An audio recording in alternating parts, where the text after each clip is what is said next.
What do Christians actually think about war? Because Jesus says, love your enemies. But the Bible also has a lot of war. By the end of this video, you will have an overview of what Christians believe about war. Where you land on the matter, well, that's before you and God. Let's start at the Old Testament. Israel fights battles, and sometimes God is clearly with them. There are moments where God leads them, fights for them, and of course they win. If God's with them, I mean, come on. It'd be a bit embarrassing if they lost with God with them. So we can't just say Bible anti-war, can we? But at the same time, even in the Old Testament, just because wars are there and God's people are involved, doesn't mean that God is always for it. When they ask for a king, it's basically like, we want an army like everyone else. And God's like, that's not the plan. But like a lot of fathers who love their children, at times God gives in. But even in battle, the message is always, it's not your strength that saves you. So yes, God can be with his people, even in conflict. The reality, especially in Old Testament times, is that war happens. Wherever you land on this issue, what seems to be clear in the Old Testament is that God is not building a nation that trusts bigger armies, better weapons, or smart tactics.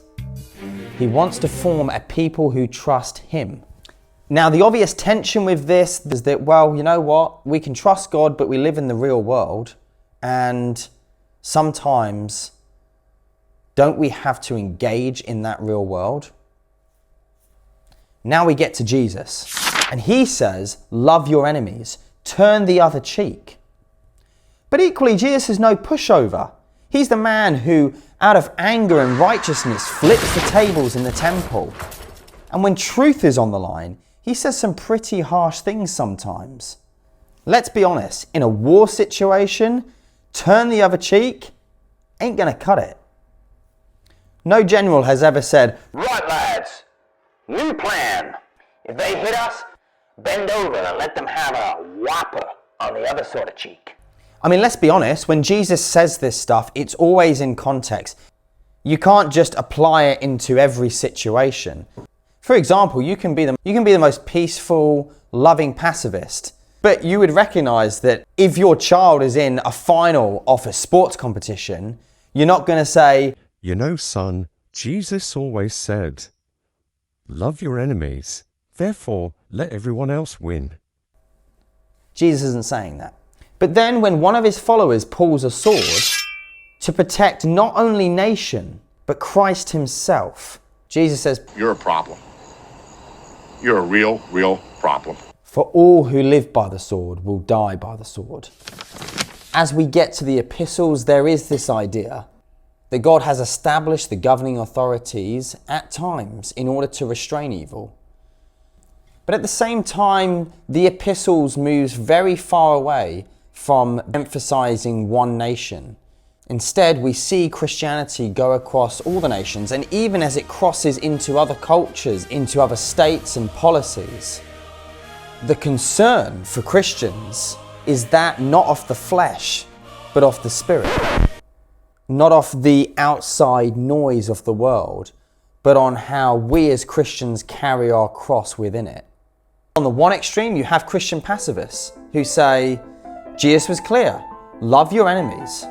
The other extreme, crusade, holy war thinking. The idea that war can be positively willed by God, not just permitted. And then, like anything, you have a more middle-of-the-road opinion. This is usually seen in the just war theory, that war is not good, it's never God's desire, but sometimes it is necessary and should only ever be justified under strict conditions. But maybe when we get caught up into thinking about politics and where we land on these different issues, there's something much deeper that we should be engaging with. When Jesus is asked by the Pharisees whether they should pay taxes, this was a trap, because if you say pay taxes, you're essentially saying you support Caesar and what Rome does. Instead, Jesus detaches himself from it, not in a sense that he doesn't care, not in a sense that these things are completely irrelevant, but he shows that this is not his main concern, and neither should it be ours as Christians. That's not to say we shouldn't be concerned about war, but our central belief is not in nations, in powers, nor in the kingdoms or identity politics of this world. Instead, our concern should be one of the kingdom of heaven. This life that we live is all headed towards the next life to come, is all for Christ's glory. And so give to Caesar what is Caesar's is a great statement, because in a moment when Jesus could have used it to completely bash and score moral points against Rome, who were by his people's standards, a horrendous regime, Jesus didn't use it to score political points. Instead, he pointed people back to what really mattered: the kingdom of heaven. I hope this video gave you some insight, that it's given you some comfort and clarity, and I hope to see you on the next video. God bless. Bye-bye.